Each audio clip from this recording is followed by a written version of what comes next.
Primero que todo saludarles, ¿verdad? A los que están presentes, y también vamos a transmitir, estamos ya transmitiendo por Facebook Live, o en español, Facebook en vivo, porque el live es vivo. Bueno, pero es para que ría un momentico, no nos pongamos demasiado solemnes. Tenemos un Dios santo, un Dios soberano, pero también un Dios que nos proporciona gozo. ¿Cuánto lo creen? Amén. Nos da gozo. Y la Biblia dice que el gozo del Señor es nuestra fortaleza. Amén. Saludamos a todos los que se conecten o a aquellos que van a ver esta transmisión después, cuando ya quede grabada allí en Facebook. Y a usted que pudo venir, damos gloria a Dios porque pudo venir. Usted está aquí por la voluntad de Dios. Yo estoy aquí por la voluntad de Dios. No nos hemos dado cuenta de eso, pero Dios había estado preparando nuestros corazones para que nosotros estuviésemos en este lugar, en esta tarde. Y Dios había estado preparando las cosas. Miren, nosotros no nos ponemos de acuerdo con los hermanos que les corresponde, que tienen el privilegio de dirigir. Y vimos, por ejemplo, que la hermana Gina tomó un pasaje, una lectura de la Biblia muy hermosa, corresponde con lo que también leyó el hermano Mauricio y corresponde con lo que el Espíritu Santo había puesto en mi corazón para esta tarde.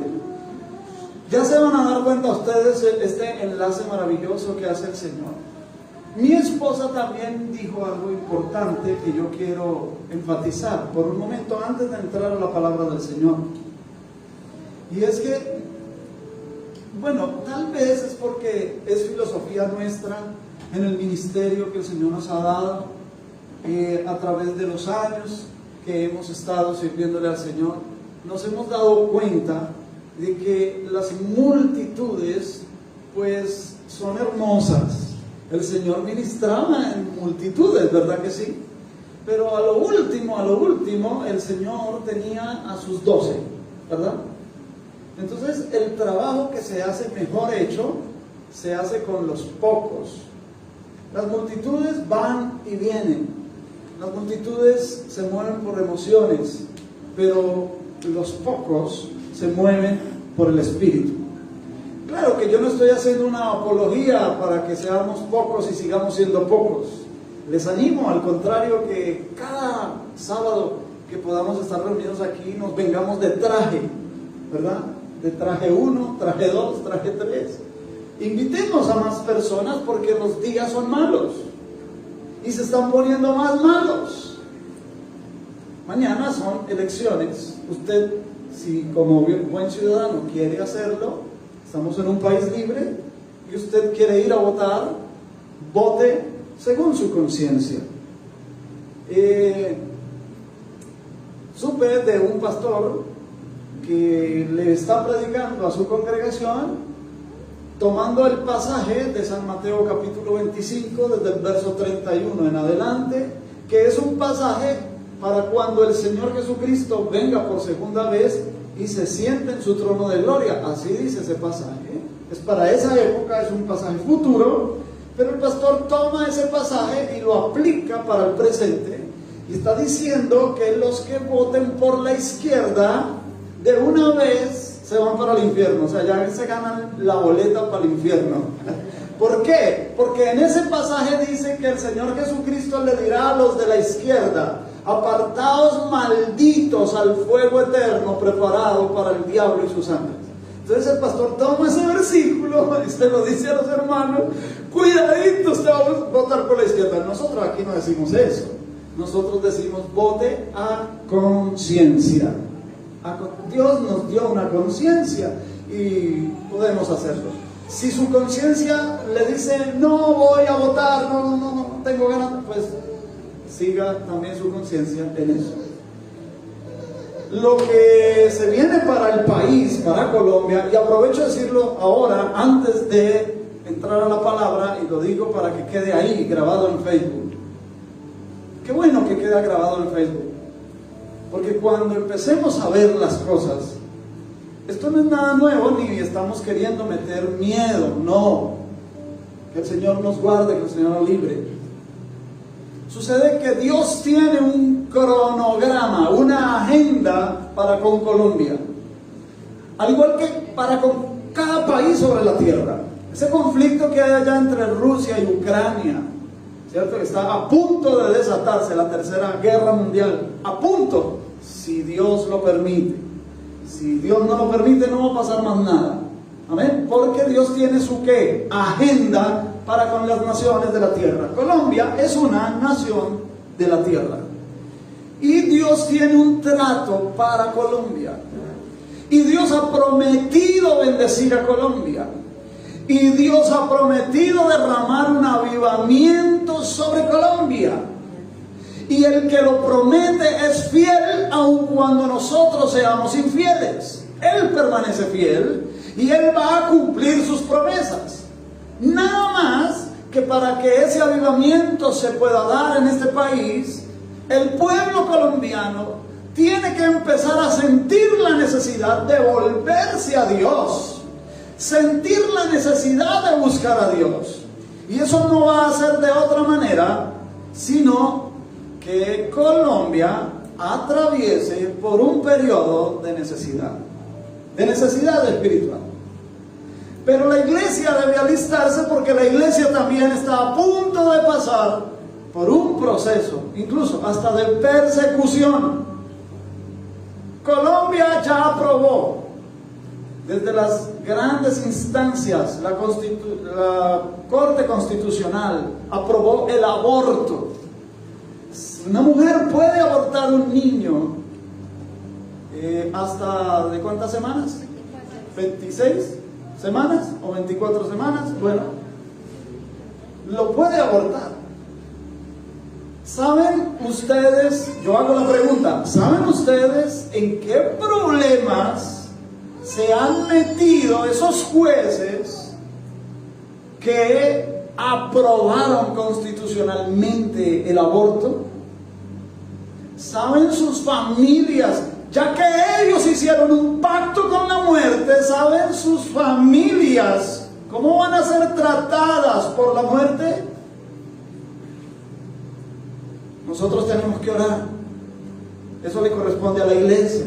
Clamar, pedir misericordia, que venga y sane nuestra tierra. Pero sobre todo, la iglesia está llamada a creerle a su palabra y a refugiarse en su presencia.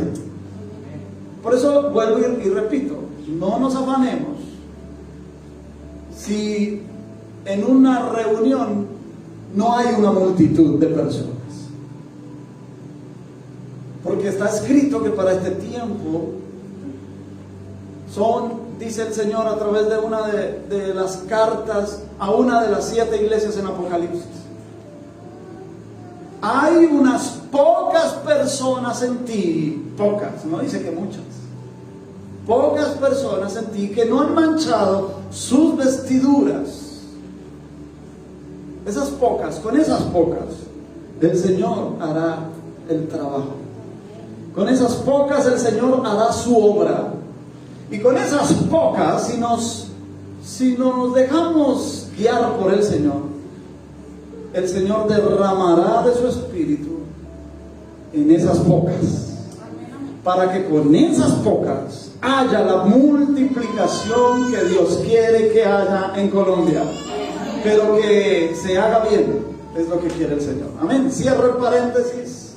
Alístese, ahí póngase los broches, abróchese los cinturones de seguridad, porque vamos a ir a toda velocidad, vamos a ir rápido con la palabra del Señor. Y yo quiero que usted vaya seguro. Amén. Entonces le voy a pedir que abra su Biblia, o en su defecto, que la miremos en la pantalla. Vamos a abrir en San Mateo capítulo 22.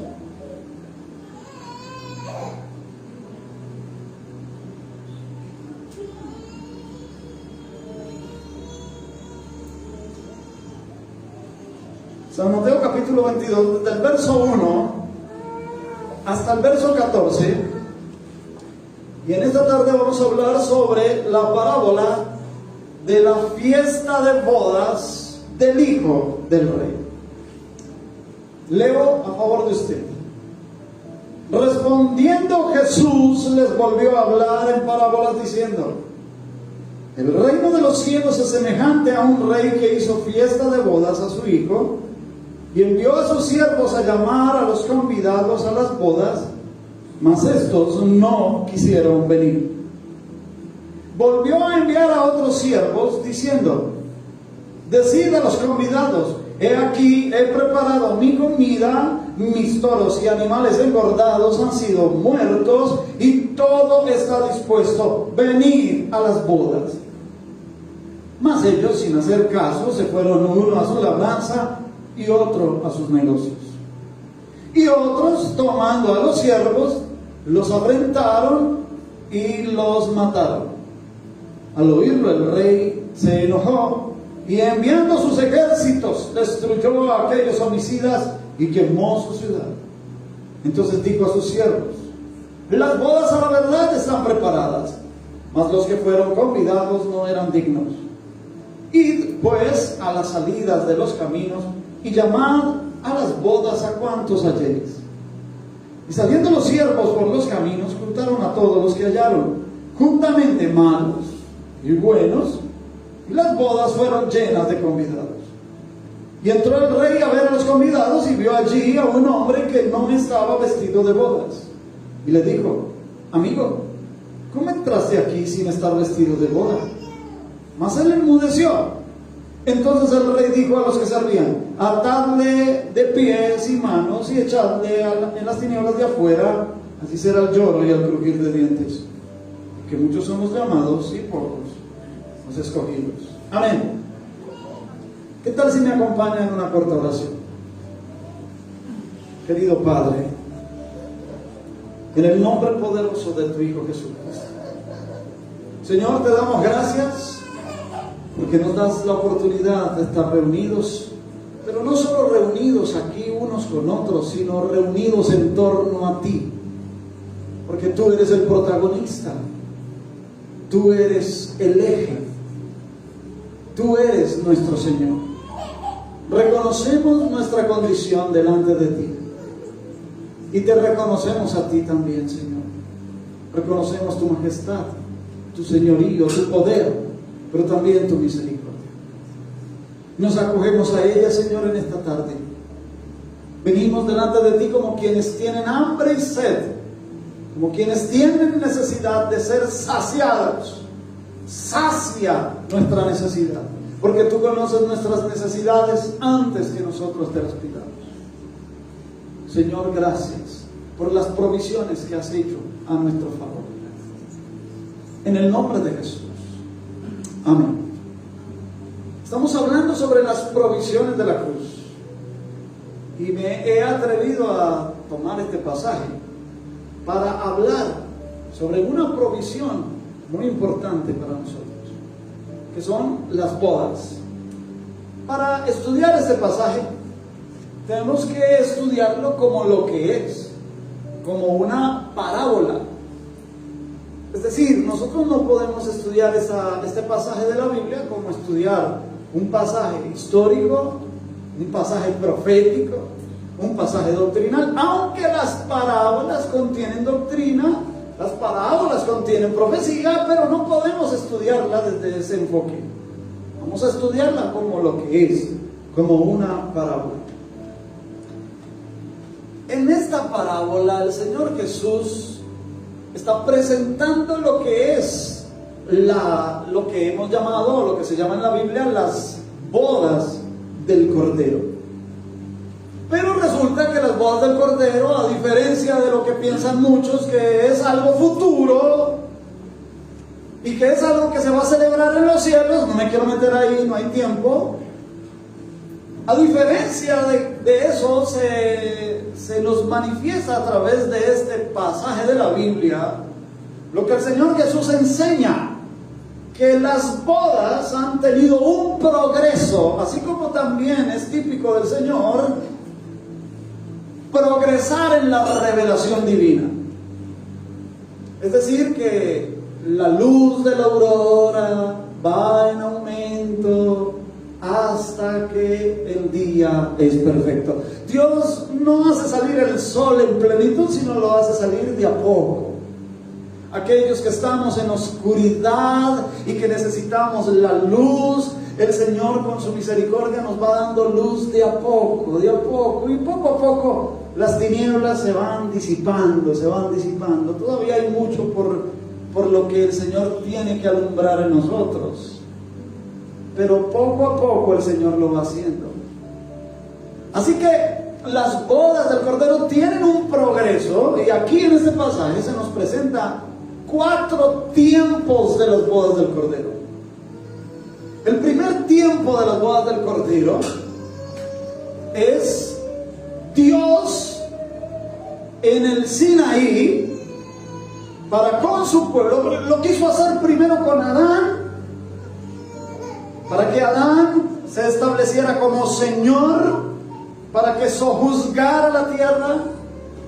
Pero Adán fracasó, entonces Dios espera que hubiese un pueblo escogido, Israel, descendientes de Abraham, y con ellos concertó una boda en el Sinaí. Eso está desde Éxodo capítulo 19 hasta el capítulo 36. Si no estoy mal, hasta en el capítulo 31, en el verso 18, del 19 al 31, en ese último versículo, dice: y dio a Moisés, Dios dio a Moisés, cuando acabó de hablar con él en el monte de Sinaí, 2 tablas del testimonio, tablas de piedra, atención a esa palabra, escritas con el dedo de Dios. El dedo de Dios es una referencia al Espíritu Santo. Cuando tú leas en la Biblia la mano de Dios, el brazo de Jehová, el dedo de Dios, todo es una indicación al Espíritu Santo. A veces se le dice la mano de Dios porque es la fuerza divina, el brazo que sostiene, el brazo fuerte. Dice, cuando salieron de Egipto, dice: Jehová os ha sacado con brazo fuerte. El Espíritu Santo realizando los milagros y los fenómenos naturales. Pero ahorita se le dice el dedo de Dios porque Él es el que indica, Él es el que guía. El Espíritu Santo es nuestro guiador, ¿verdad que sí? Es el inspirador de las Escrituras. Entonces, ahí dice el dedo de Dios, pero dice escritas, y esa palabra escritas en el hebreo es ketubá. La palabra ketubá es, no que signifique, sino es un contrato matrimonial. En hebreo, al contrato matrimonial se le dice ketubá. Entonces, cuando ahí está diciendo que le dio las tablas de piedra escritas, quiere decir que lo que contenían esas tablas, que eran los 10 mandamientos, eso era la base, la ketubá, la escritura, el contrato matrimonial. ¿Con quién? Con Israel. Pero ustedes saben, porque también han leído la Biblia, Israel todavía no había recibido el contrato matrimonial cuando ya estaba siendo infiel a Dios. Habían hecho un becerro de oro y lo estaban adorando. Así que ese contrato matrimonial fue roto ese mismo día en que Moisés bajó con las tablas. Y a ese primer tiempo de las bodas, Dios casándose con Israel, está expresado en el verso 1 y en el verso 2 y el verso 3 de nuestro pasaje, que lo vamos a ir desarrollando poco a poco. El segundo tiempo de las bodas, es las bodas de Dios con Israel, ya ellos estando en la tierra, en Jaeret, así se le llama, la tierra de Israel, y con el Mesías presente, el esposo, como dice Mateo capítulo 19, que dice que el Señor le contesta una pregunta a los discípulos de Juan el Bautista. Los discípulos de Juan el Bautista le preguntan sobre el ayuno. Señor, ¿por qué tus discípulos no ayunan? Y los fariseos y nosotros, los discípulos de Juan el Bautista, ayunamos 2 veces por semana. El Señor les contestó: ¿cómo pueden ayunar aquellos que están de bodas?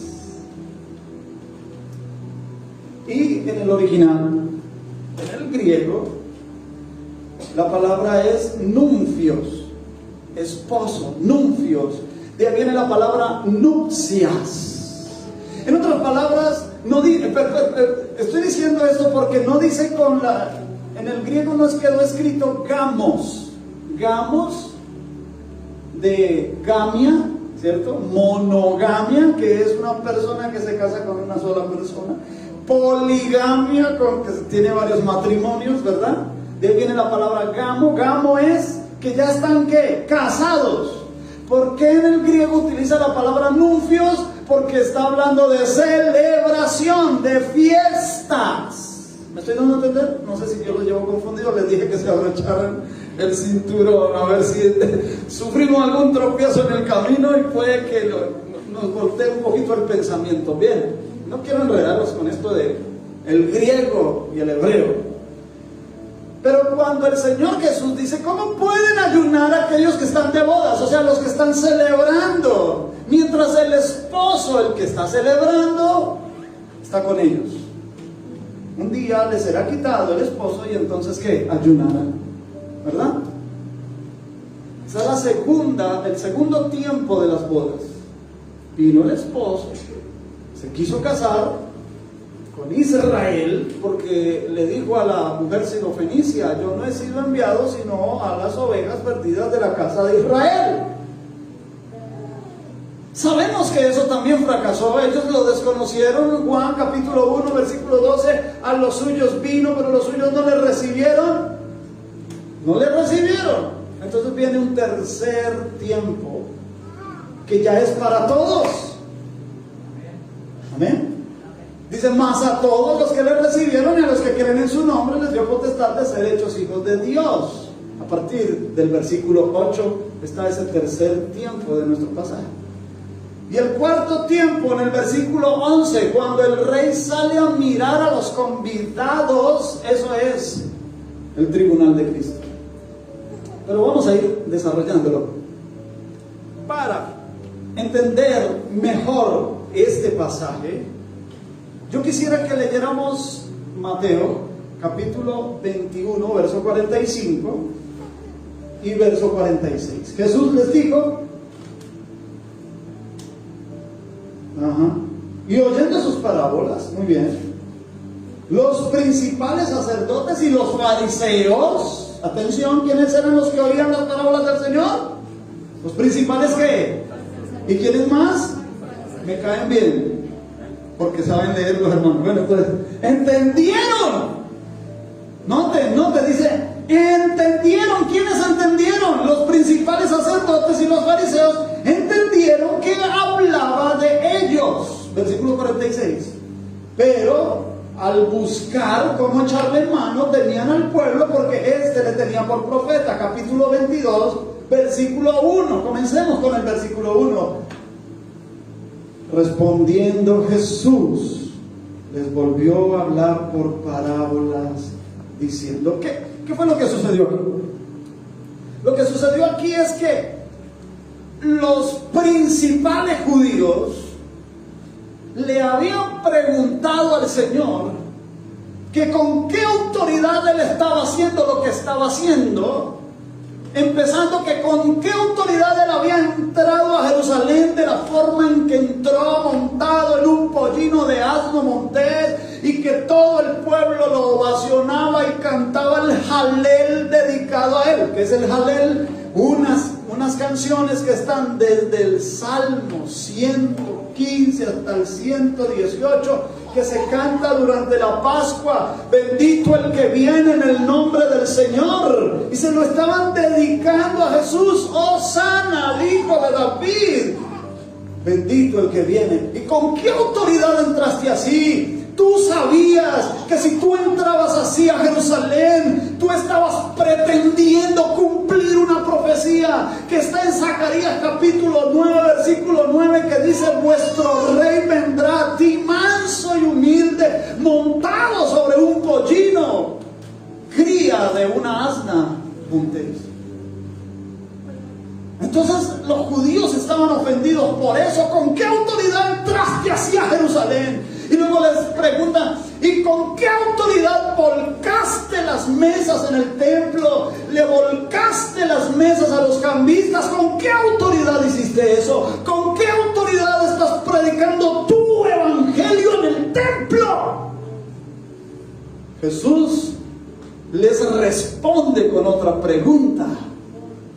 Yo les digo con qué autoridad hago estas cosas. Si vosotros me respondéis, ¿con qué autoridad bautizaba Juan el Bautista? Como ellos no quisieron, porque ellos sabían cuál era la respuesta correcta, pero no quisieron responderle, el Señor les dijo, pues yo tampoco les respondo con qué autoridad hago esto.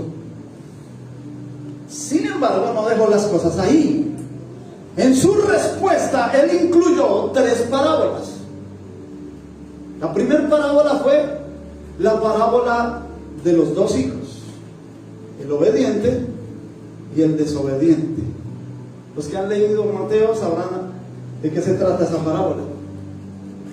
Después viene una segunda parábola como apoyo, como refuerzo a su respuesta, y fue la parábola de los labradores malvados.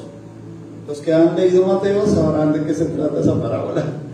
Y para apoyar su respuesta, da esta tercera parábola, esta última parábola aquí en este pasaje, capítulo 22, verso 1 en adelante, la fiesta de las bodas del Hijo del Rey.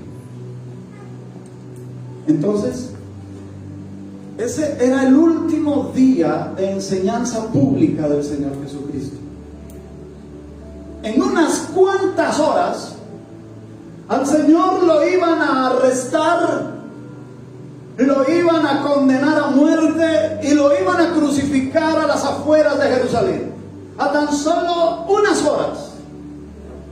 Y Él les estaba volviendo a hablar, dice, les volvió a hablar por parábolas. Era como que el Señor estaba dándoles la última oportunidad para que se arrepintieran. Entonces aquí tenemos un par de lecciones. Número 1, el Señor Jesús fue muy paciente. Les volvió a hablar. Estos tremendos no quieren entender, pero no importa. Les volvió a hablar por parábolas. Les volvió a llamar al arrepentimiento para que ellos no se quedaran con una excusa. El Señor fue muy paciente, número 1, pero número 2, fue muy valiente. Porque sabía que ellos, los que estaban escuchando sus parábolas, horas más tarde lo iban a condenar a muerte de cruz. No salió huyendo. El Señor Jesús no salió corriendo. Se quedó para cumplir el propósito. Muy valiente, ¿verdad? Él sabía que lo iban, esos mismos que lo estaban escuchando, lo iban a condenar a la muerte, pero se quedó. Me gustaría que leyéramos. Bueno, no, ya lo leímos. Que a mí me impresiona el capítulo 21, verso 45, pero no lo busques. Me impresiona que dice allí que ellos entendieron. Me impresiona cuando yo leo que ellos entendieron de lo que hablaba el Señor Jesús. Sin embargo, no se arrepintieron. Hay otra lección.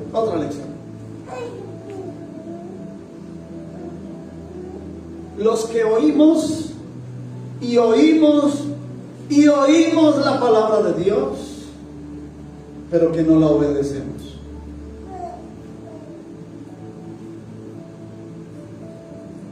El Señor Jesús dijo, si me amáis, eso, ¿lo han leído los hermanos? No. Si me amáis, ¿qué?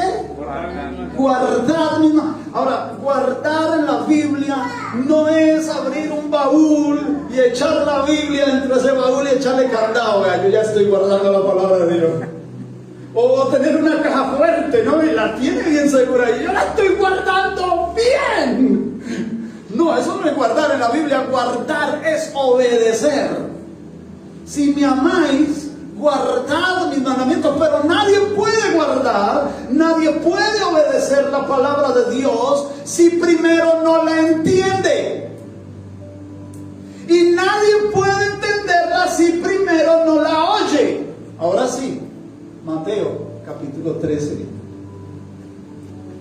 Mateo capítulo 13. Vamos a leer el verso 19.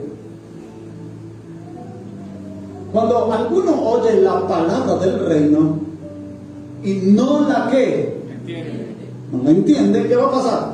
Viene el malo. Lucas dice el diablo.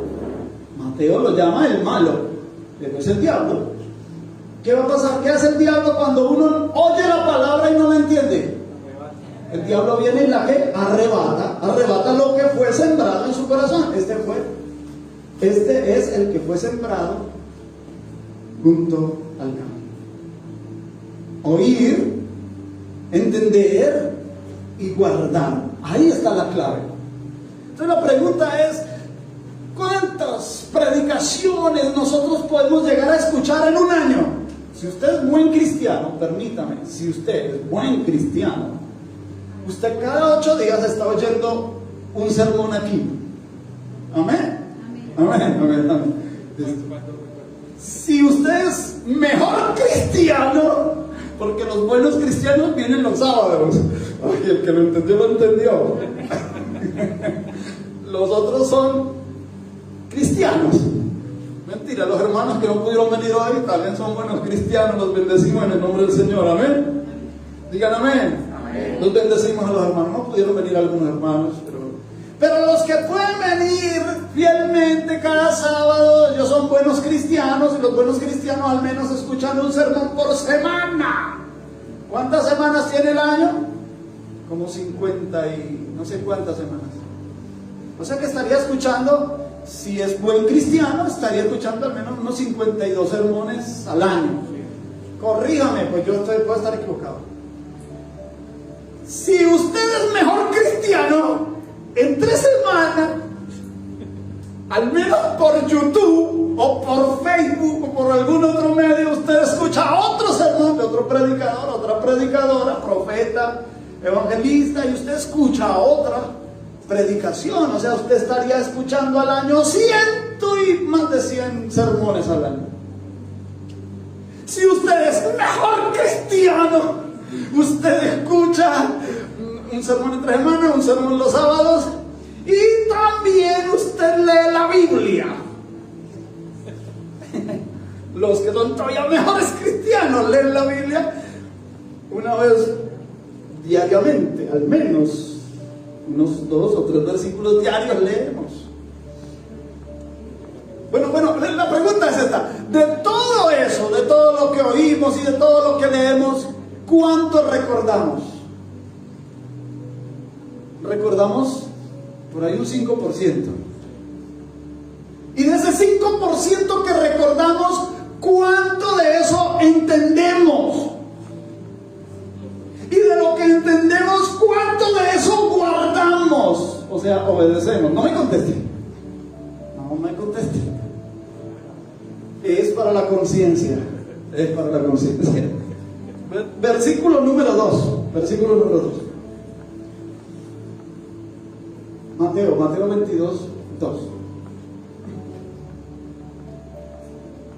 Esperemos que los hermanos lean. Dice: el reino de los cielos es semejante. Atención, aquí no está hablando de la salvación, aquí no está hablando de la vida eterna, está hablando de ¿qué? Del reino de los cielos.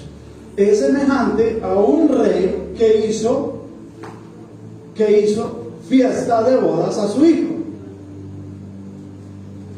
Entonces, el reino de los cielos es solo uno de los aspectos del reino de Dios. El reino de Dios es un reino universal. El reino de Dios es un reino eterno, de principio a fin. Tu reino, oh Jehová, es desde la eternidad hasta la eternidad. Ese es el reino de Dios. Pero el reino de Dios tiene varios aspectos. Está el reino, por ejemplo, el reino de Dios para con el hombre en el Edén. Está el reino de Dios para con Israel, o el reino de Dios davídico mesiánico. Ese es otro aspecto, porque cuando Dios quiso reinar sobre Israel, después el pueblo dijo: no queremos más esa forma de reino, queremos un rey humano como las otras naciones. Entonces vino el rey Saúl, después vino el rey David, y con David Dios hizo un pacto que dijo que de su descendencia nunca faltaría rey sobre el trono. Ese es el reino davídico y se cumple con el Mesías, según lo que le dijo Gabriel a María cuando le anunció la concepción en su vientre. Este será llamado Hijo del Altísimo y ocupará el trono de David su padre, y su reino no tendrá fin. Ese es otro aspecto del reino. Está el reino espiritual, que es el que el Señor hace efectivo en todo aquel que lo recibe como Salvador. Y cuando hay el nuevo nacimiento, entonces la Biblia dice que Dios nos traslada de las tinieblas al reino de su amado Hijo. Ese es el reino ¿qué? Espiritual, el nuevo nacimiento. Ya tenemos una posición en el reino por nacer de nuevo, como Jesús le dijo a Nicodemo: de cierto te digo que el que no naciere de nuevo no podrá ver el reino de los cielos. 2 versículos más abajo dice: el que no naciere de agua y de espíritu no podrá entrar en el reino de los cielos. Una cosa es ver el reino de los cielos y otra cosa es entrar en el reino de los cielos. Entrar en el reino de los cielos es formar parte del gobierno. En el reino de Dios eterno habrá unos de nosotros que seremos solamente ciudadanos y otros de nosotros que podremos aspirar a tener un cargo en el gobierno de Dios, en el reino de Dios. Eso es entrar en el reino. ¿Estamos bien? Amén. ¿Amén? Bien. Bueno, esta tarde es de enseñanza. Y está el reino milenial, que es futuro, cuando Cristo venga por segunda vez, instaure su reino milenial, literal, político, moral, sobre esta tierra. Y está el reino eterno. El reino milenial nos prepara para el reino eterno. Entonces, el reino de los cielos es el estado presente del reino. Como cuando el Señor nos enseñó a orar en el Padre Nuestro: venga tu reino. Esa oración no es para cuando el Señor viniera por segunda vez. Esa oración es para que todo lo que hay en el reino de los cielos, y vamos a mencionar algunas de esas cosas, que habrá en el reino de los cielos. Yo digo, hay paz, hay gozo, hay abundancia, hay salud, hay libertad, hay riqueza, hay armonía, hay plenitud de todas las cosas. Entonces, cuando nos enseña a orar, venga tu reino, es para que algunas de esas cosas o cualquiera de ellas pueda ser manifestada para nosotros aquí y ahora. Si alguien está enfermo y necesita salud, puede traer desde el reino de los cielos su salud. Venga tu reino. ¿Estoy bien? ¿Vamos bien? Amén. Entonces el reino de los cielos es apenas uno de los aspectos del reino de Dios. Versículo número 3. Y envió a sus siervos a llamar a los convidados a las bodas, mas estos no quisieron venir. Hasta aquí el verso 3 está hablando de las bodas de Dios en el Sinaí. No quisieron venir, quisieron ir en pos de otros dioses o de otro Dios. Versículo número 4. Volvió a enviar a otros siervos diciendo: decid a los convidados: he aquí he preparado mi comida, mis toros y animales engordados han sido muertos, y todo está dispuesto. Venid a las bodas. Primero envió a Moisés, a Aarón, a Josué, pero no quisieron venir a las bodas. Después volvió a enviar a otros siervos, a los profetas. 1500 años enviando profetas y diciendo: venid, todo está listo, ya todo, venid a las bodas. Pero tampoco quisieron venir. Todo está dispuesto. Nótese qué paciencia la del Señor otra vez. Volvió a enviar otros siervos, como por ejemplo en Primera de Pedro, capítulo 1, versículo 10. Primera de Pedro, capítulo 1, versículo 10.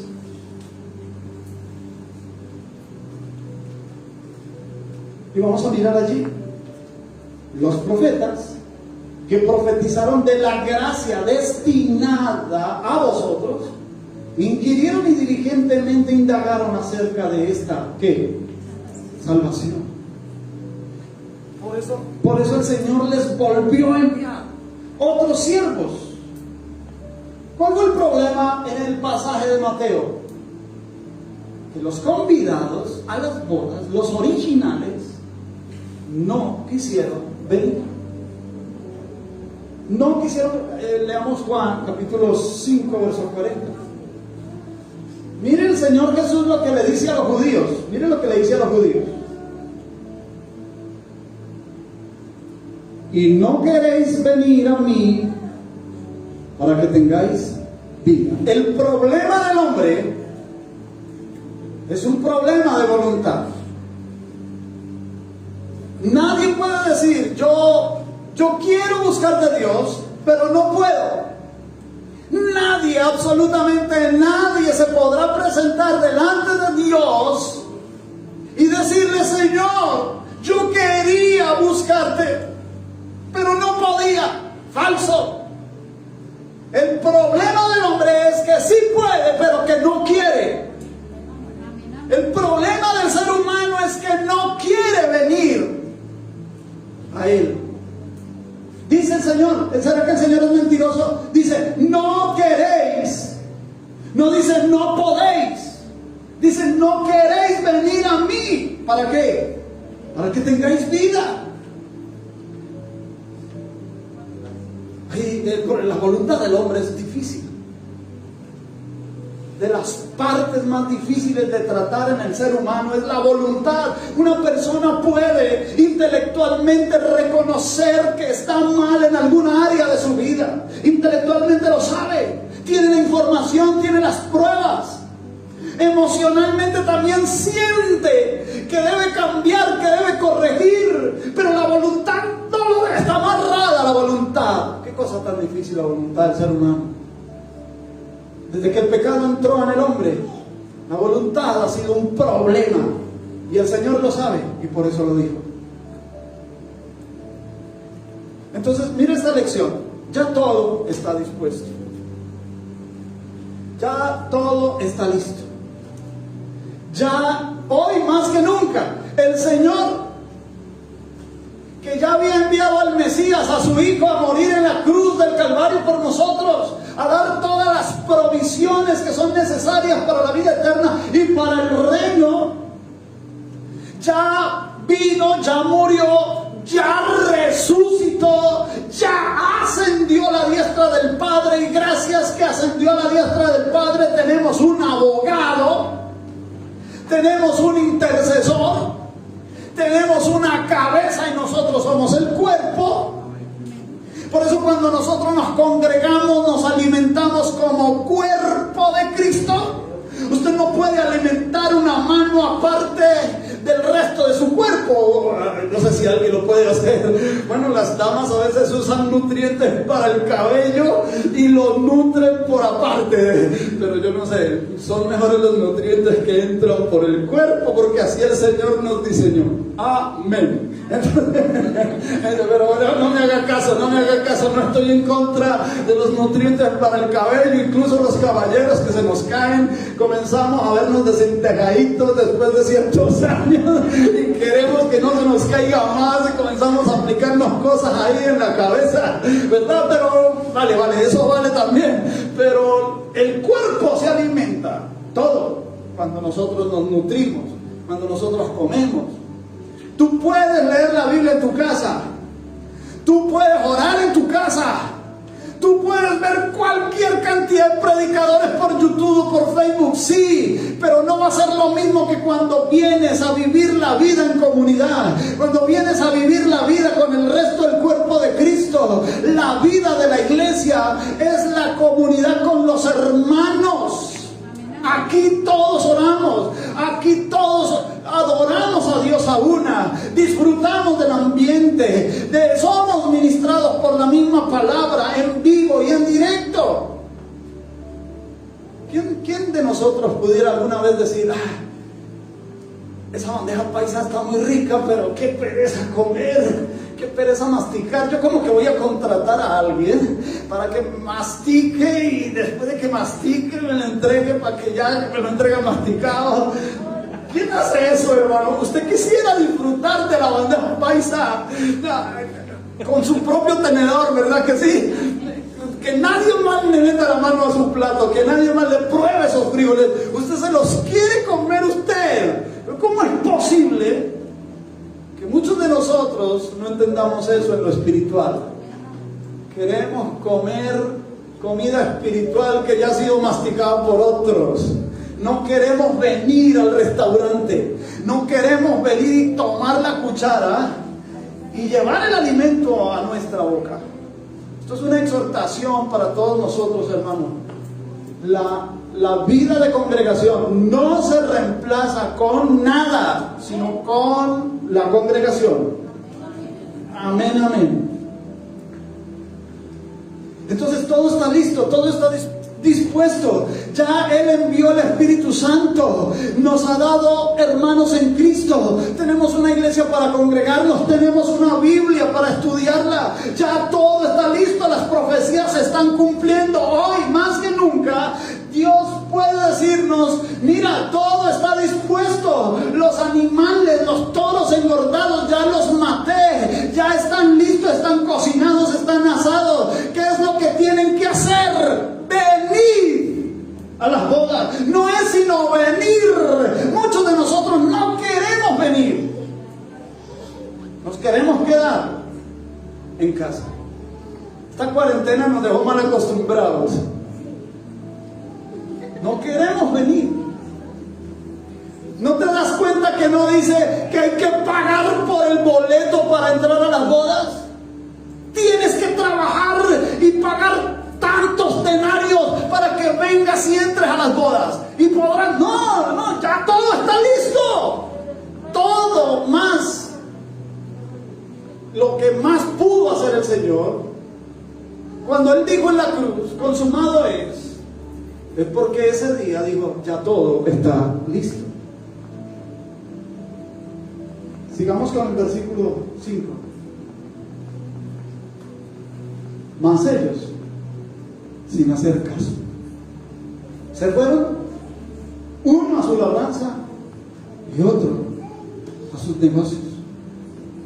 Entonces, miren, ¿cómo pueden cambiar eso?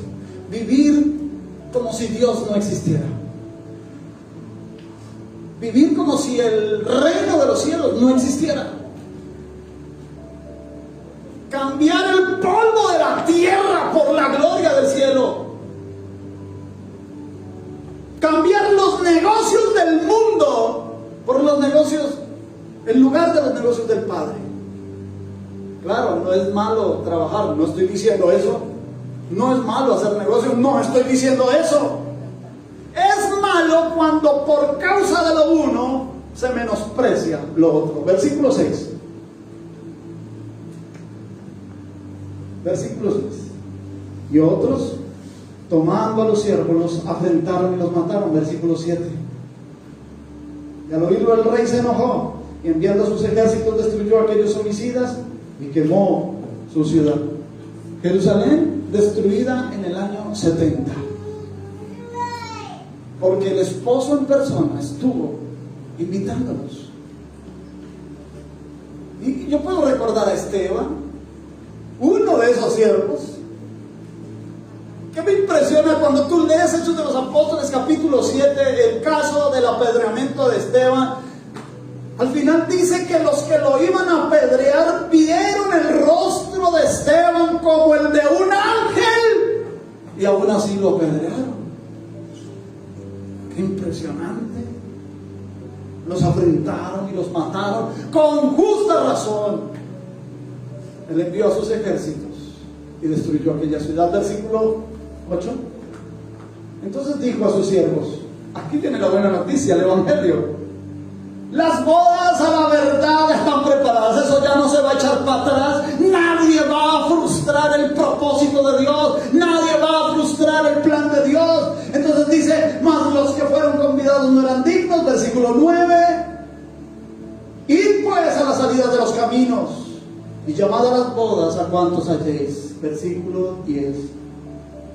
Y saliendo los siervos por los caminos, juntaron a todos los que hallaron, juntamente malos y buenos, y las bodas fueron llenas de convidados. ¡Qué impresionante!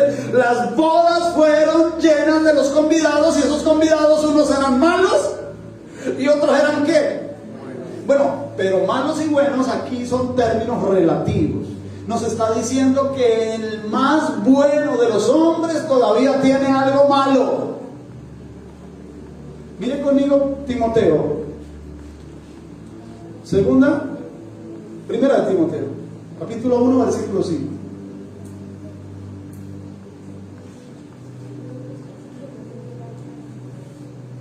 Pues el propósito, es la segunda, entonces, segunda.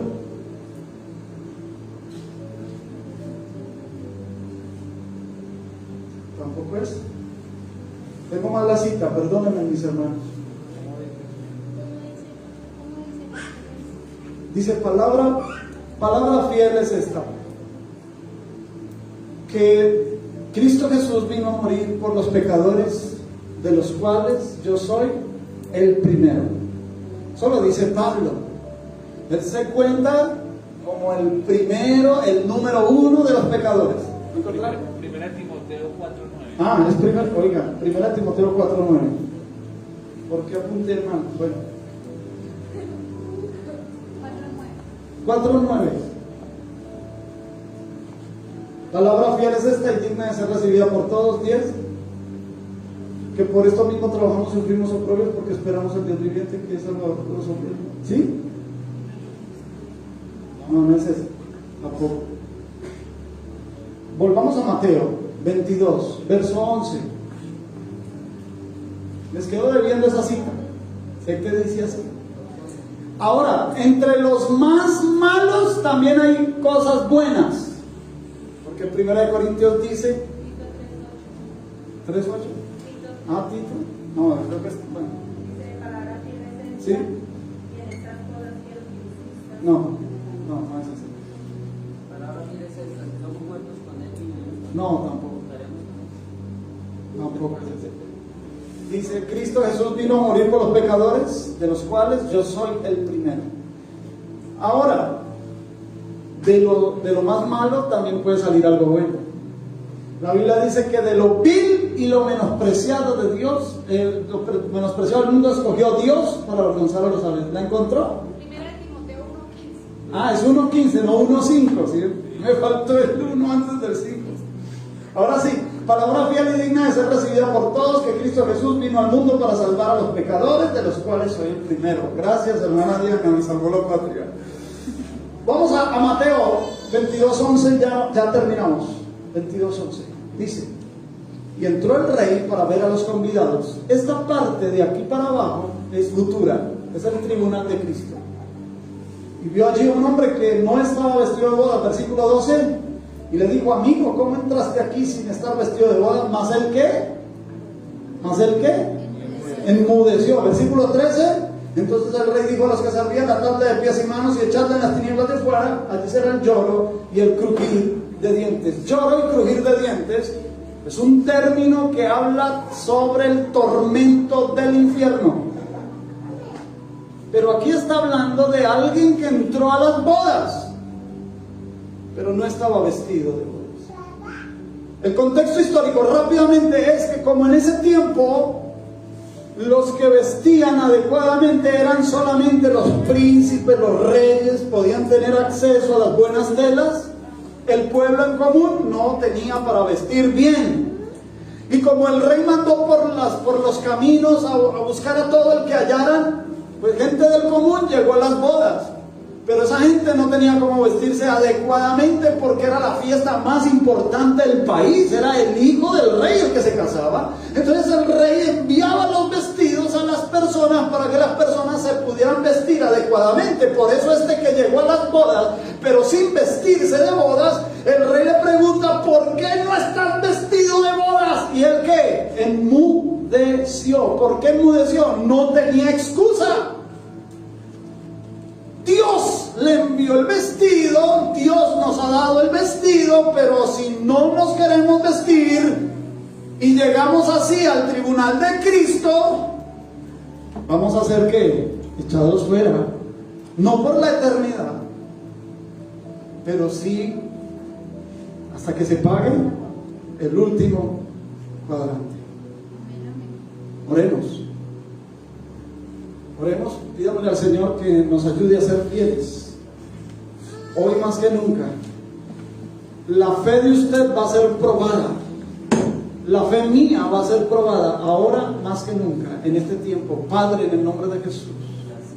Señor, yo quiero hacer una oración en esta hora para mis hermanos y hermanas que oyeron este mensaje, esta enseñanza, para que nos ayudes a serte fieles. Ayúdanos a ser más esforzados. Ayúdanos a vivir en una vida de comunidad, de congregación, a estar unidos, a tener el mismo sentir, a andar en el Espíritu, en la unidad, en el vínculo de la paz y del Espíritu Santo. Gracias por lo que haces por nosotros en esta noche, Señor. Bendigo a todos los que se conectan por Facebook, a los que ven este video por Facebook. Bendigo a los que están aquí, Señor, a cada niño, a cada joven, a cada adolescente que vino en el nombre de Jesús de Nazaret. Señor, declaro en esta hora, Padre, que tu presencia está sobre nosotros y que tú respondes la petición que trae cada uno en el nombre de Jesús. Yo le voy a pedir que se ponga un momentico sobre sus pies. Póngase un momentico sobre sus pies, por favor.